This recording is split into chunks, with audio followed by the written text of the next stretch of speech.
Hi hello good evening అందరికీ.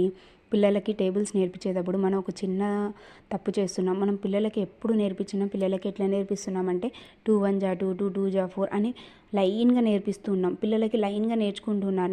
లైన్గా నేర్చుకుని మనం ఎప్పుడైనా మధ్యలో అడిగామంటే అప్పుడు చెప్పలేకపోతున్నారు. కాబట్టి మనం ఇలా నేర్పించకూడదు. పిల్లలకి నేర్పించేటప్పుడు ఒక 3 మెథడ్స్ ఫాలో అయినామనుకోండి, పిల్లలకి ఎలా ఎలా అడిగినా కూడా పిల్లలు చెప్పేలాగా ఉండాలి. ఫస్ట్ పిల్లలకి ఎక్కడైనా మధ్యలో అడిగి చూడండి.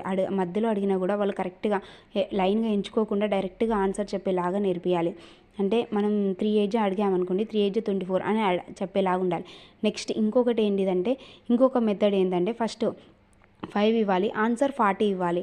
అప్పుడు వాళ్ళకి ఎప్పుడు వస్తుంది టేబుల్లో 5 టేబుల్లో 40 ఎప్పుడు వస్తుంది అనేది డైరెక్ట్గా రావాలి. 5 8 జా అనేది గుర్తొచ్చేయాలి. అలా టేబుల్ నేర్పిస్తూ ఉంటే ఇది సెకండ్ మెథడ్. ఇలా కూడా పిల్లలకి నేర్పిస్తే ఇంకా బాగా బెటర్గా ఉంటుంది. నెక్స్ట్ థర్డ్ మెథడ్ ఏంటిదంటే